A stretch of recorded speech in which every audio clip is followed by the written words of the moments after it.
Coming up on Around San Diego, county leaders are looking to help children facing immigration court hearings. We'll have the latest on that proposal. Plus, a plan to give kids who are homeless a safer place to sleep, but it comes with limits how the program will work. And recent data shows a new hotspot for daylighting tickets. Which neighborhood has seen the most?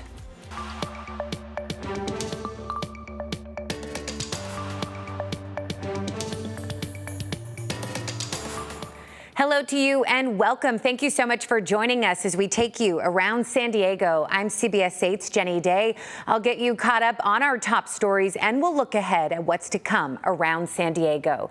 We do begin with unaccompanied children who cross the border. They could lose their legal representation in less than a month. The Trump administration has cut federal funding, but as CBS 8's Abby Black reports, San Diego County is making a last-minute push to pick up the tab, ensuring these children have a voice in immigration court. County Board Chair Tara Lawson-Remer is proposing to expand the county's legal defense program after the Trump administration plans to cut federal funding for unaccompanied minors facing immigration proceedings, but pushback is expected. Starting October 1st, hundreds of children in San Diego County could lose their lawyers in immigration court. 300 kids who are not going to have attorneys. It's pretty heartbreaking, and more than heartbreaking, it's immoral. The Department of Justice ended legal representation for unaccompanied children last March. A federal judge, however, delayed the cuts until September 30th.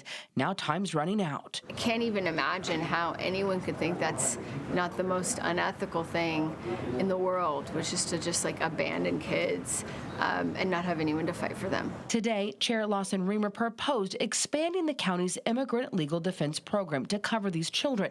Created in 2021, San Diego was the first southern border county to establish such a program, providing free lawyers to migrants facing deportation. It's people that lost their lawyer, and more importantly, it's when we see these cases, there's no one there to pick up a brand new case for an unaccompanied minor. Immigration attorney Nadia Galish supports the expansion, sharing a story of a migrant who's rebuilding her life in the U.S. Let me paint a picture. I once represented an underage girl from Guatemala who spoke only Canjobal. She sat in a court, clutching her hands together, terrified, shaking, unable to understand a word that the judge was saying.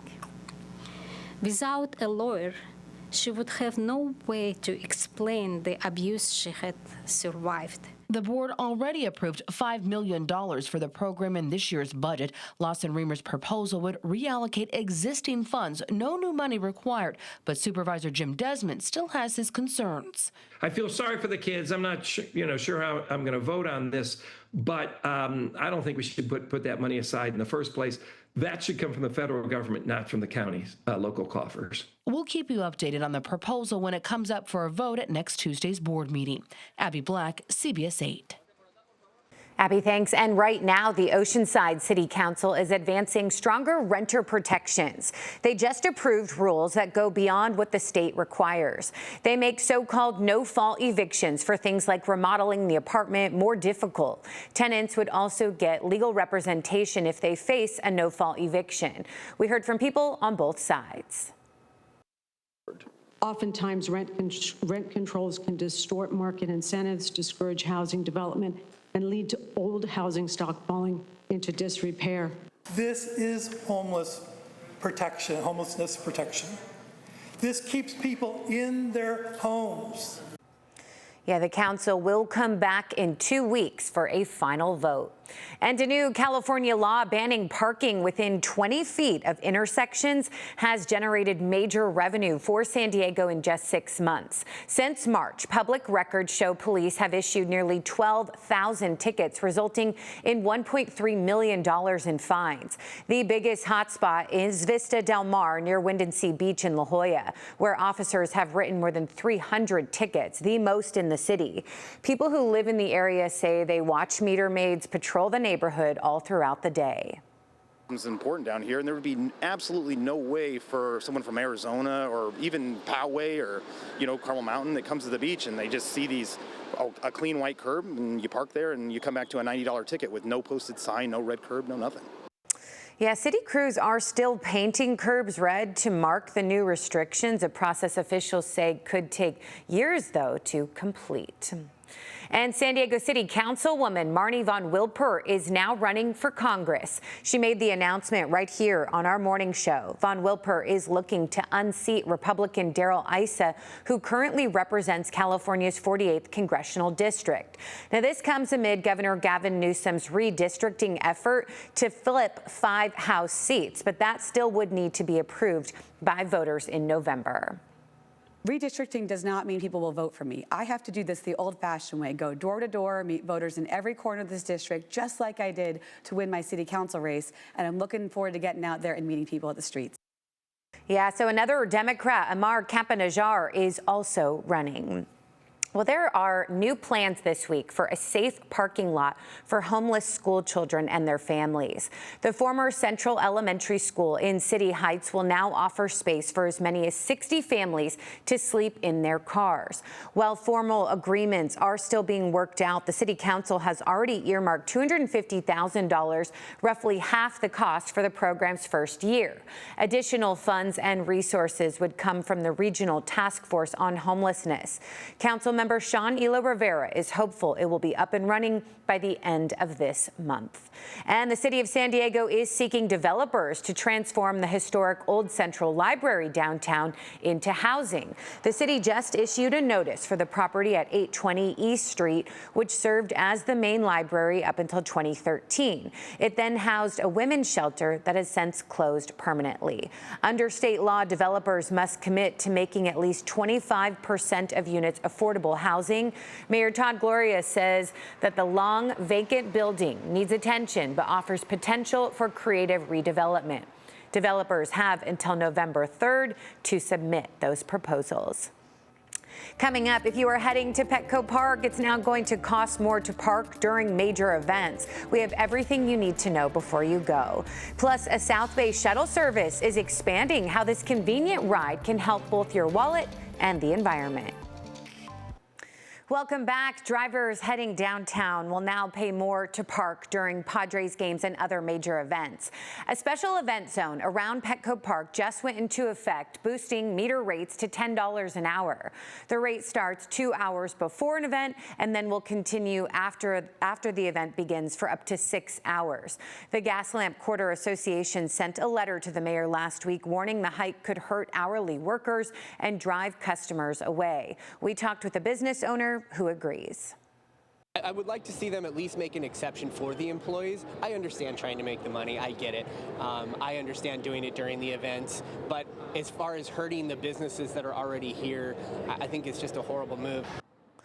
Yeah, Mayor Todd Gloria did respond to the association's letter defending the move, saying it will free up parking for more customers and revenue will be reinvested downtown. Well, it has now been 2 months since San Diego police started to crack down on overnight RV parking there in Mission Bay.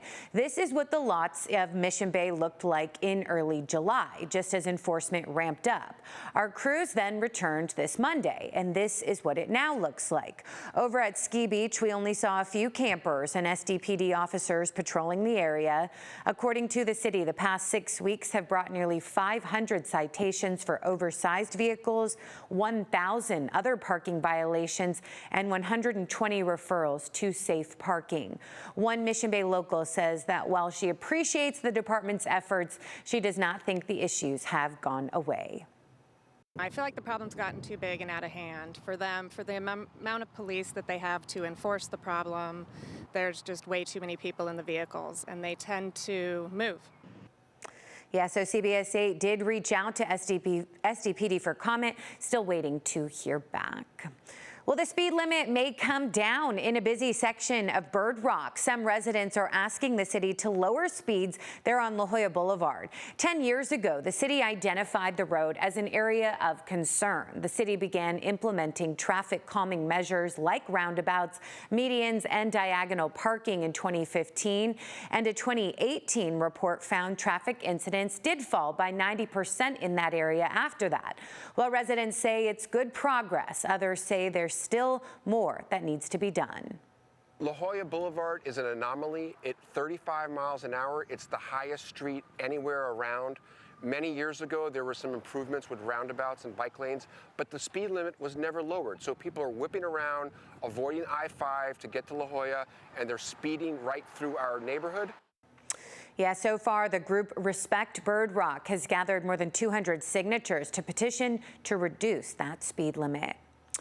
Well, now to a ride that is green, clean, and in some cases completely free. We are talking about on-demand shuttles in the South Bay. And the program is so popular, the city of Chula Vista just expanded service. In this On the Move report, CBS 8's Vanessa Paz shows us how this convenient ride is resulting in savings for both your wallet and the environment. They're a growing site around San Diego County. On-demand community shuttles. It'll get you directly from point A to point B. No need to, hop off and walk. This one is, it'll pick you up at your place wherever you are requesting it from. Take you door to door. And now they're expanding right into Southwest Chula Vista. The newest development is expansion to Southwest Chula Vista. So now we have along the 3rd Avenue down to Anita Street and all the way out to Bay Boulevard. Adriana Ralph with the city says it's all about making essential trips easier. We're trying to make sure that people know that this is a service to get them to a grocery store or a doctor's appointment. The Blue Line, heavily transited trolley line that we have throughout the city. Beyond convenience, the service is designed to improve accessibility for seniors and residents without reliable transportation while promoting the city's long-term sustainability goals. Think of it like a budget-friendly rideshare within a designated zone. So you could request pickup here, let's say in the Castle Park area, and it'll drop you off at E Street Trolley Station. Really? And the price, free for seniors 55 and older, $2 for everyone else. The all-electric fleet run by Circuit has already saved more than 99 metric tons of carbon emissions, keeping Chula Vista on track with its climate goals. They also have an ADA and a non-ADA van that you can utilize. And they said that if you have a kid, as long as you're 18 and up and they're paired with an adult, that it should be good to go for them to ride as well. Next on the city's wish list, expanding to East Chula Vista and adding weekend rides. In general, there is a need in the community for something that's available a little later or perhaps on weekends, but also getting the word out. Good stuff, for real. Thank you, Vanessa. Still ahead, the County Operations Center is getting an upgrade, how it'll help prepare for wildfires and other natural disasters. And a man is caught on video throwing a rock right at a car's windshield as it passes by. We'll hear from the driver about that terrifying experience. Stay with us. That fool just threw a rock out of the Ooh, a terrifying act of vandalism in La Mesa. A driver had a rock thrown at his car, smashing his windshield, covering his passenger with shards of glass. CBS 8's Steve Price spoke with the driver about what happened and his reaction seconds after it happened. They were driving down this busy road in La Mesa, but didn't see what was happening until it was too late to react. A giant rock thrown at their windshield, and it was all caught on camera. Sounded like somebody shot my car for a second. Tony Ratmasing says it happened August 24th around 3 a.m. within seconds of turning onto Murray Hill Road in La Mesa. That fool just threw a rock out of the Another look in slow motion, and you can see the man throwing the rock from the sidewalk. You good? You good? You good? Are you okay? Oh, fuck, we gotta go to the hospital, huh? No. I got glass everywhere. Here's a picture of the damage and the rock, along with glass shards on the seat. Tony says he was driving to his brother's house when it happened. The driver in front of him stopped and put on his hazard lights, so Tony went around. And then the rock. Tony's first thought, this was a trap. To me, it looked like a setup, because most people would stop and get out the car and see, hey, what the hell's going on, right?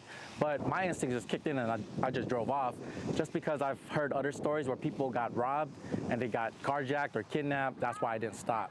La Mesa police say that can happen, but that's not what happened here. They say the car that put on its hazard lights had already had a confrontation with the man on the street that included a rock thrown at their car. Police arrested 52-year-old Alex Simmons and charged him with felony vandalism. Yeah, it was kind of crazy, man. Tony posted his video on social media, and it has more than 250,000 views. I wanted to warn people just in case it happens to them, you know? Just especially in that area, especially driving late at night, just don't go that way, or if you do, just be careful. Tony didn't monetize his video and has a $500 deductible for comprehensive damage. Unfortunately, this frightening incident ended up costing him quite a bit of cash. And I Uber too, so it's it kind of sucks. I can't Uber for a few days, you know, so I lost a lot of money that weekend. In La Mesa, Steve Price, CBS 8. Yeah, and La Mesa's my hometown. We can do better. Steve, thank you. Research funding is a big reason students choose UC San Diego, but now some programs may be at risk. The college hosts over 5,000 active projects and brought in just under $2 billion in grants last year. But funding dropped 5% overall and fell 32% in the final quarter of 2025. One gene therapy project was temporarily canceled in May, and funding for UCSD's earthquake simulator remains uncertain beyond next summer. Research is like the foundation for all the things that we care about in life, like things that make people's health and general experiences better. And if we don't fund it from the ground up, then we're not going to see as many improvements as we have been. Yeah, to raise awareness, UCSD launched a campaign called Behind Every Breakthrough. We do have a link on CBS8.com. Well, the state of California is launching a new heat map that shows which neighborhoods are most at risk and where people can find relief from the scorching temperatures. It's called Cal Heat Score, and it's an interactive map that ranks areas based on heat exposure, as well as highlights designated cool zones like libraries and community centers. The tool uses factors like temperature and shade availability, giving neighborhoods heat scores from 0 to 4. To find your neighborhood's heat score, just visit our website. Been hot lately, no doubt. Well, San Diego is also now more prepared for a wildfire than ever before. The city's Emergency Operations Center just got upgraded with new equipment. We joined Council President Joe LaCava as he toured the facility. LaCava says the new tools and equipment will help the city prevent, protect, and recover from disasters like floods or wildfires. LaCava says he hopes that this will be the first of many advancements for the department. So critical for those folks that generally operate behind the scene 90% of the time to make sure that they're adequately staffed and adequately prepared so that when an incident does happen, such as the floods back in January 2024, the fires that we're seeing more frequently, that they have the equipment to be able to do things. Yeah, this tour was also meant to recognize September as National Preparedness Month. Coming up, you may have seen sand dollars, but have you ever seen them like this? We'll hear from the snorkeler who shot this amazing video right off of La Jolla shores. As we continue to take you around San Diego, here is a stunning sight under the sea. Thousands of living sand dollars at La Jolla shores. The video has gone viral, and CBS 8's Abby Black explains why you can look but cannot touch these treasures. Many of us have picked up sand dollars off of the beach, but this video that a snorkeler captured changes everything. What looks like a field of sand dollars off La Jolla shores is actually a protected ecosystem that could cost you big if you disturb it. 20 feet beneath La Jolla shores, snorkeler Allison Wylot discovered something extraordinary. They were there by the millions. I mean, just as far as you could see and then beyond. Her viral video captured thousands of living sand dollars stretching a quarter-mile across the ocean floor, their deep purple color and moving hair-like spines proving they're very much alive. And they're this deep purple, and they've got all these hairs on them moving around, and they're so cool. But here's what most people may not know. Sand dollars are not made of sand at all. They're sea urchins that plant themselves vertically in the sea floor. So the eccentric sand dollar is what they're called because this petal-shaped structure is a little bit off-center, and these animals will put their heads in the sand. They'll intentionally stand upright a bit to get access to flowing particles for feeding. Dr. Charlotte Seed says that they're ecosystem engineers. Kelp bass use them as scratching posts to remove parasites, and they provide habitat for other marine life. So if you're a snorkeler or a scuba diver and you have the chance to observe, you'll see all kinds of small, also wonderful overlooked life among these sand dollars. Here's the key takeaway. If you find live sand dollars, leave them alone. Taking anything from protected areas like La Jolla Shores, dead or alive, can result in serious fines. But when you see live animals, they don't really want to be picked up. They're not souvenirs. They're not made of sand. So how do you tell if they're alive? If they're smooth and white, then that's the dead internal skeleton. So they're no longer with us, but if they're purple, they have a chance. For Allison, discoveries like this remind us why protecting these underwater ecosystem matters, and that there's still so much to learn about the ocean in our own backyard. I love sharing the wonders of the ocean. In La Jolla Shores, Abby Black, CBS 8. Truly incredible to see. And hey, an Ocean Beach neighborhood has a new attraction, a giant agave plant that has grown beyond the average height for the species. On Point Loma Avenue, the plant now towers over nearby homes, palm trees, and even power lines. On average, agave trees like this reach 20 to 30 feet high. This one measured close to 37 feet tall. Unfortunately, this growth does mean it might be close to dying, but when it does, it is not gone for good. It leaves behind smaller agaves called pups, plus plenty of seeds that will be ready to sprout. And speaking of plants, one of the world's rarest and smelliest plants is in bloom at the San Diego Botanic Gardens in Encinitas. The corpse flower began to bloom on Tuesday, and the plant gets its names from its odor, which is described as a rotting corpse. Most of these take 7 to 10 years to bloom, and then once it does, it releases that pungent odor for only 48 hours, and then it stays up for 3 to 4 days. Pretty incredible. All right, well, that will do it for us. Thank you for your time. You take good care.